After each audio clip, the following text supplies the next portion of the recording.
Before we dive into today's episode, I have something truly special to share. Next September, I'll be leading an intimate women's retreat through the south of France and northern Italy, and you're invited. Picture this: mornings exploring the colorful markets of the French Riviera, afternoons sipping wine, and a hotel view with golden Mediterranean sunsets. Whether you love photography, food, or just want to reconnect with your playful creative self, this trip is designed for you. Spots are limited, so if all this sounds like your kind of adventure, please visit tourwithabsolutely.com and look for the tour France and Italy with Crystal. You can also send me a message or check out the show notes.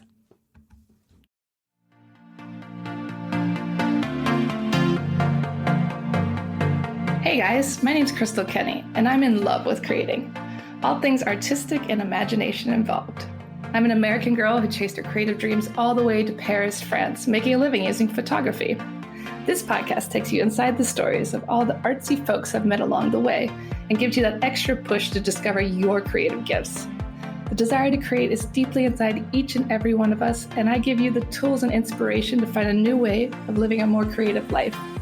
This is La Vie Creative, the podcast.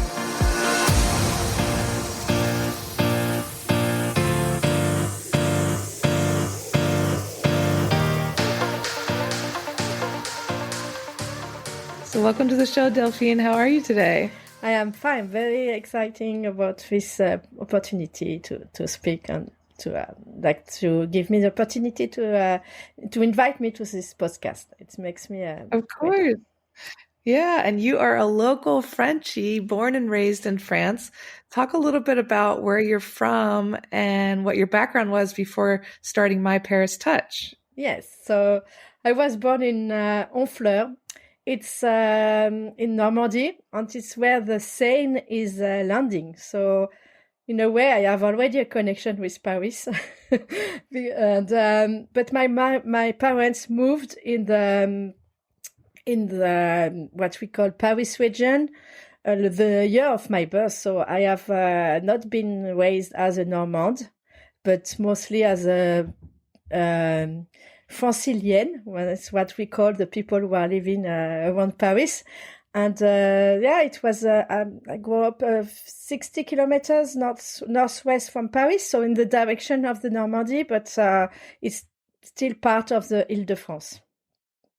But nice. So yeah, basically your whole life has been very close to Paris. Exactly. But I was not going so often when I was kid, a bit more when I was a teenager, and then when I went to the school, to the college and lycée, the French name, but not that much.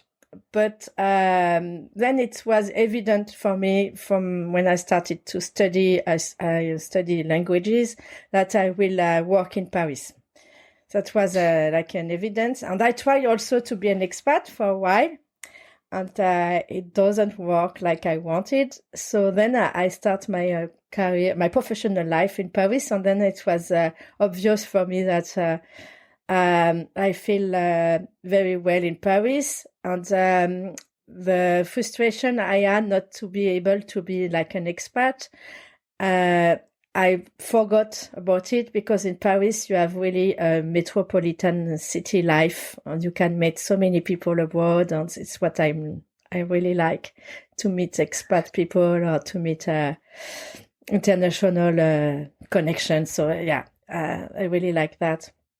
And Paris is so international. There's so many people here from all around the world. Exactly. And I moved in Paris 25 years ago. Exactly the 1st of April 1999. So it's 25 years. So now, and I am quite an exception, because I am still in the same apartment. And it's very unusual for Parisian, because they are moving a lot, because the first apartment is small one, and then when you have a bit more leverage, you have a bigger one, and so on. But for me, I stay in the same places. And wow, for 25 years. Yes. Good for you. Yeah, it's difficult to imagine that when I reflect about it, that I am still in the same place for so long. But yeah, I know very well my area, but also a lot of Paris because I always like to move around and to. I have some part of my friends. We were more in toward the east, and some in the west. But mostly my friends are in the east, and they never understand why I stay in the 16 because there is a hearsay that the 16 is a bit boring. So, but I know how to appreciate it. And Yeah, yeah. And it's very pretty. It's very clean. I was there the other day photographing an apartment. I'm like, everything's so perfect here. Yeah, it's for me. What the biggest advantage of the 16 is that it's more green than some other places in Paris.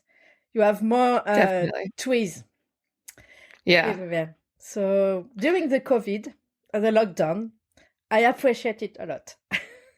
Because definitely when even if we have not so we can walk just 1 hour, but I was able to be like around trees and flowers, and it was making a huge difference. Yeah. And talk a little bit about what inspired you to start your company, MyParisTouch. So you help internationals find homes, you help them with doing things in Paris. Talk a little bit about what inspired you to start the company. It's about I was bored in my previous professional life. I was working in the corporate world. I worked for two big American companies, first McKinsey and then Bank of America Merrill Lynch. So I was really in the corporate world, very structured, and I am not very fond of routine and of I can help people with administration, but for me, when my work was only dealing with administration, I was not very happy in this kind of work, and I tried many times to change, but I have no idea what I could do, and I was like in a golden cage. And then I had a big chance, like opportunity. I get rid of, how do you say, not fired, but redundant. I was made redundant from Bank of America Merrill Lynch. They are doing that every 5 years. They want to get rid of 5% of the. It's something usual. Wow! But as we were very teeny at the time in Paris, we were only 100 people, so I stayed there almost 10 years without any, thinking. I was never concerned by this laid off, but this time I was concerned. But very quite fast, I discovered that it could be a very good opportunity for me because I went out with time and money to think about what will be the next step. And that was, for me, that's what it, because this time I say, now I will make something I really like. And it took me time to discover that the problem was I was not willing to be an employee anymore. Thanks to a coach, I discovered that. And then she helped me to find out what I can do. And the most important thing for me was to be useful, to think that I have an impact. What I am doing is helping really the people, and not like when you are doing things in the big companies, you have not really the sense of usefulness. I don't know how to say that, but and then she helped me to find out what I could do, where I can be myself, where I can find my align myself with who I am, what I like, we said savoir-être. So what makes me what I am, and where I can be good. And it was very important for me to do a job where I have really the feeling to be at the right place, and to not to have the feeling to work. Helping people is for me very, it's making me happy, and I really dedicate it to my clients. It's not, it's not a job when I'm doing that. It's really a pleasure. And today, just before we have the talk, I went to visit an apartment in one of the beautiful building in Paris, the Castel Béranger in the 16th. And it's the first time I went inside. So, it's like a pleasure to have this opportunity. So, yeah, I like my job, and I really appreciate to help people. Very a concrete way of helping them. Finding a place, it's so much a challenge. Yeah, so talk a little bit about what ParisTouch does. ParisTouch helps people find a home in Paris. Exactly. That's one of my main activity is to help expat people like rentals in Paris, their first home. So it's very challenging, and maybe it will be more and more challenging because the rental market is a bit a disaster this year. I hope it will be better next year. And helping them to organize the visits of the apartment, to build up the file, the famous file, and to present, to apply and to get. I do a full package with also the setting done. So I organize the home insurance, the electricity, the energy contract, the internet contract, and the checking and everything, so that they can move in easily. So that's my. Yeah, that's like the hard part for most people is to find a place. I mean, so many people dream of moving here even for a couple months or, a year or two. So many Americans say, oh, you're living my dream. So what are some common obstacles for people who want to move here? The French, it's not the French rental market is not the same as the US market. You don't have an agency that with a multiple listing, there is no one who has all the flats that are open at disposal. You have to search, and to call the agency is not easy when you don't speak really well French, and they are not very helpful. It's not their business to be helpful. They are sometimes very rude, but as I am French, I know how to speak to them, and with the time, I have also got book, a carnet. How would you say a book? Address book.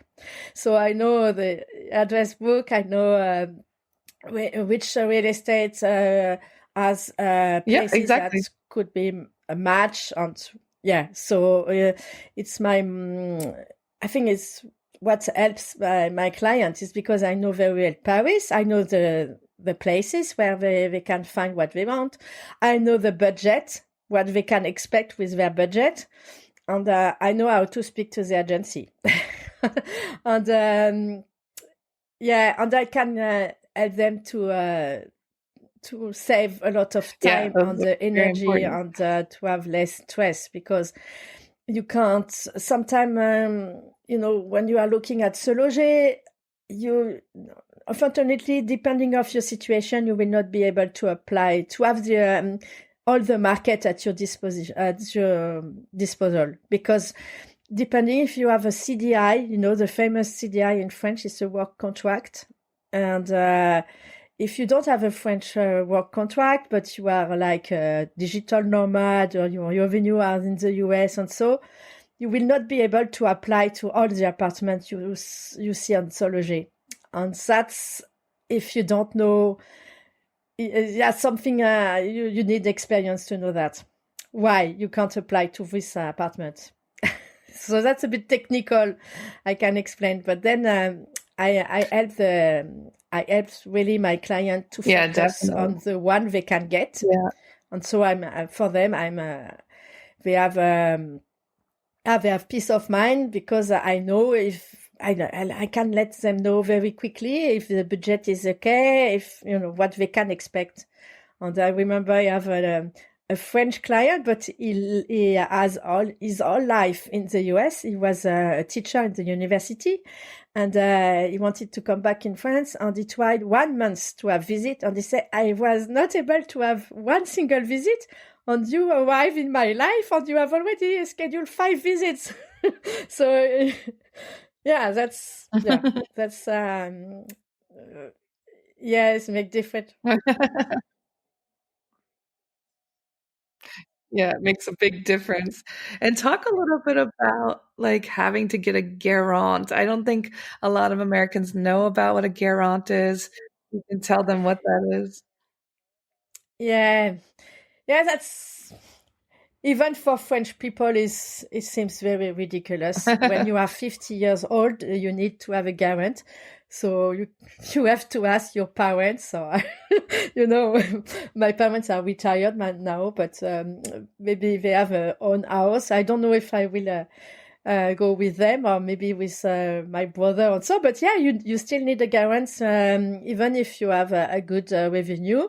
But it's like, yeah, the thing is that the law is more in favor of tenant. So the landlord can't evict you as easy as maybe in the US or some other country. It's sometimes very difficult for them to evict a tenant that is not paying his rent or that is damaging the apartment. So that's why the landlord wants to have some insurance. And when they want a garant, it's because if the tenant can't pay his rent, he will go to the garant to ask him to pay the rent. And it's very important because they are in the past and even now there are many people who are not paying their rent, and this makes so much difficulty for landlords. That's something I can really understand, and I can happen to friends that invest in apartment and so on. I think it's unfair. But that makes the situation very difficult now for someone who wants to rent an apartment, because he has really to be the perfect tenant. And it's not like you send a letter to say you are a good tenant. Most of the time is the financial situation that will... and not only the financial situation, it's also your status, your administrative status. If you have a work with a French company, but it has to be a CDI, not a CDD, you know. CDI is what we call contrat à durée indéterminée, so it's like a life work contract. And it has to be confirmed, because if you are under trial, it will be also very difficult for you to get an apartment. So yeah, there are many things you have to know. It's not impossible, but it requires some knowledge. But now there are some new things like Guarant Me that will help a lot the expats and the people who want to come in Paris for 1 year or so. Because with Guarant Me, it's you that's paying the insurance, that if you can't pay your rent, the insurance will pay for you. And there are some agencies who are really like this. Yeah, this, definitely. And they are open to it.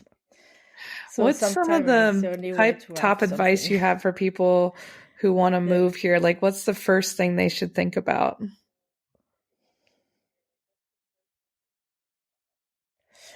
Yeah, they have to be sure that financially they can get what they want. Maybe to check a bit like in Sologer, it's in English. They can maybe check the. No, in Paris, I think you can't. You have to in France. I think I feel, and then in Paris, it's maybe 30% more expensive than everywhere else in France, and some arrondissements are even more expensive. And then you have to decide if you want furnished or unfurnished. And yeah, to have an idea of what you are ready to go, because you will have maybe to do compromise, because the cheapest flats are maybe the ground floor or the first level, and maybe you will not have a big shower. There is many things that maybe you have to be ready to how do you say that? Yeah, to forget. The size of the apartment will be smaller. There are many things. If you want to live in the 6, you will not have an apartment with an elevator. That's something I have really difficulty to, because people want something new, but in Paris you have no new. And this is not what you want when you come in Paris. It's not a very modern apartment. You don't have so much of them. And then if you want, I just experienced something with an American student. She wanted to live in the 6, so I found a nice place, but it's a very old building. It's a 17th century building, so you can imagine the building is not that, the lobby and so is not very, sometimes they're well maintained, but sometimes they're a bit, not so nice, but the apartment itself was very nice. But she has not the same expectation as French people about hygiene, about the smell of humidity, of all of that. And it's only cultural things. Because in Paris, for us, it's okay, but for her, it was really not a standard. And she was crying. So that was, yeah, it was really an experience. I told her, it's really because in Paris, if you want to live in the 6, you will never have something that has this expectation to be very neat, to very, I don't know how to explain it, but yeah, it's not like you have a very modern flat, and that's not possible. On the elevator. Yeah. Yeah, you have to kind of lower your expectations a little bit. You have to be flexible. I think a lot of people coming from the States were like, the customer's always right, the customer's always first. It's kind of shocking to come here and like no one cares about what you want. Yeah, she asked me if I can ask the landlord to clean the apartment before she arrived. And they say they have already done that, but I said, yeah, but in the fridge was some stains and so they said, okay, we will do that. And they did, but for her, it was not enough. And she said, they lied to you. They haven't done it. I say, okay, yeah, but you will never win this battle because they have the leverage. There are so many people who are looking for a flat now, so you have no leverage. And so that's something you have to understand. We have not the power, even if we have the money in France, it's not you that are winning the battle. Exactly. No, you have to learn that the hard way. Yeah, exactly. Talk about some of your favorite places to go in Paris as someone who's lived here for such a long time. Do you have some favorite restaurants, some favorite museums? I am very fond of exhibition, and I'm going a lot to museum, and so when I have time, and so there is. But sometimes I like even to escape from Paris and to find places that are not too much touristic. So some places I like in the 16 that are not well known, but like the little garden from the Musée de Balzac is a very nice place to relax, and you have a beautiful view of the Eiffel Tower. And that's a nice place to work from. Sometimes I'm fed up to work from home, so I'm going there in the garden in the summer. It's very nice and unexpected to find this kind of place there. And otherwise, I'm traveling a lot in Paris. I'm not attached to my neighborhood. And now I have another business like conciergerie. So I have people who have lucky to have Parisian apartment. They own their own Parisian apartment, and I'm taking care of them. And so I have very lucky. I have an apartment from my client on Ile de la Cité, and you have a view on the river Seine, and that's amazing. I will dream to have this kind of place in Paris, to have this view on the river, to the Hôtel de Ville, to the Notre Dame on the other side. And yes, that's even if you are a long-term Parisian, it makes the trick. I'm always impressed by this kind of scenery. I've never fed up of to see the Eiffel Tower and so on. No, I'm never fed up of this kind of places. Otherwise, from restaurants, I'm using an app like the Fooding. I like them, and I try to have my own map where I put some restaurant I like to go. But I'm not very good.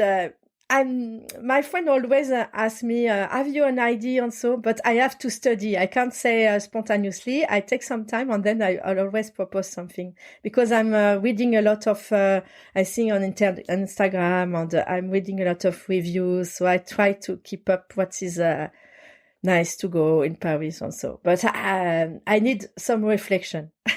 Yeah, definitely. I mean, there's always new places opening. And like you said, you need to do a little research, but the app Le Foodie is a really good one for people. Yeah, because they are not concentrated on the facade, on the Instagram places. They are more focused on the food. And at the end, it's what is counts, especially when you are French. Yeah, exactly. It's not that there is a nice flowers around and so it's nice, but it's not what is really important. And so most the food is important. Exactly. What does it taste like? Not what it looks like. Yeah. And I like also a nice service. Even if I'm French, I really appreciate that people are friendly and nice and because we know they are rude server in Paris, but I think it's changing a lot nowadays. Yeah, I've had a lot of my clients say the same thing, that everyone's been so nice. And what's some of the biggest difference that you hear your clients say, the biggest difference between living in France versus America? Yeah, I think at the end they appreciate the work-life balance in France. Even if maybe a bit a cliche that we are still always on holiday, because I think we are the economic situation in France is not that bad, even if we are striking or if we are taking a lot of holidays, but we are working seriously. But it's very appreciated to have some day off, to have a long holiday and so on. So that's something they appreciate at the end. And otherwise, that we are very concerned about the food, but also discussion. We like to have when we have a dinner with friends, we are talking a lot from very different subjects. And it's deep discussion. This is very typical French. And I don't know what makes a difference. There's some, like you said, there's the work-life balance, there's the discussion, there's the customer service sometimes when you're looking for an apartment. Yeah. It's a little different, that people just need to be aware, it's not one way is not better than the other. It's just different. Exactly. I like to let them know that they have to go on the market, on the street market to make their shopping. It's all a nice experience. Maybe they will be a bit shy, but afterwards it makes a huge difference when you know the people you are buying the vegetable. And so I have recently a client, and she happens to find a place very close to my place, and I propose her to introduce you to my where I'm buying my vegetables. And so on, now she's acquainted with him, and they are talking together, and he's happy. He's a young farmer, he's doing vegetables also. I like the idea that now she is buying a vegetable for a French farmer, and he's always a bit flirting with her, and she found that nice. There is a French way, but it's like a difference. Definitely. So and like you said, kind of thing. Yeah, it's just like integrating, getting used to life here and making changes. Yeah, it's really something I like to help my client with. Sometimes there are people who have difficulty, and I feel sorry, but it's a bit different. It's a cultural difference, but it's part of the journey when you want to be expat. And sometimes it's, I think it's taking a bit of time to adjust. But at the end, it's really nice when you discover how the people are living different. And that it could be something you like at the end. You will have difficulty to go back to a place. Definitely. Yeah. And what are some groups you recommend people join as expats in Paris? I really am focused on more on women groups because many of my clients, but now it's changing. But they are coming because the husband has a job. The woman maybe has not a job and so I like a lot. I think because we met there. It's an Inspirel group community. They are very nice and they are doing nice stuff and so. And on Facebook there is some women groups that are nice, but not all of them. You have really to be selective, but you have to find out what's nice for you and so. And that's kind of things. And I'm very into the expat community, like Anglo-Saxon community, where like podcaster like yourself and other people who are doing history or tour on that. They are very active, and when you start to meet one of them, then you meet all of them, and then it's nice to get know this community. Very nice people who are doing great things. Yeah, so definitely. Like you said, Paris is a village. There's a lot of people to meet. Most people are really nice, and you already have something in common just from living here. So it's always like nice to connect. And where can people connect with you and learn more about your business, MyParisTouch? People are dreaming of moving here. They can connect with you. Yes, Vic. My website is myparistouch.com. I offer always a free call, like 30 minutes for people who wants to. I have different kind of people some who have the expectation and they have the project to come and they want to know how to do that, and so. Or some people who are really decided to come, and I also explain how it will do so the journey. But I have also a blog on my website, but I am not very productive lately. I'm working too much. But also I have an Instagram, and I have to go back also on the social network. But it's difficult when you are working and to do the both of the operational and also the marketing. It's a lot of work. For now, I am alone to do that. So it's a lot of hats to wear. Yeah. It's a lot. But I like to share. That's something I'm doing very happily, and I give a lot of things for free to people because for me it's something I like to do. So definitely, I'd be free to ask me for advice. I can always. If I do not know the answer, I will connect you with the right person. I love that. And we'll share all your website and your social media in the show notes. Guys, make sure you reach out to Delphine if you're dreaming of moving to France. MyParisTouch is the place to connect. And thank you so much for chatting with me today. Yeah, thanks to you. It was very a nice opportunity for me, and I really like to speak about my ParisTouch. Thanks so much for tuning in to La Vie Creative. You can find more information on MissParisPhoto.com. And if you enjoyed this show, please feel free to share and spread the word for all my creative guests. We have the power to help them to keep doing what they love. See you next time.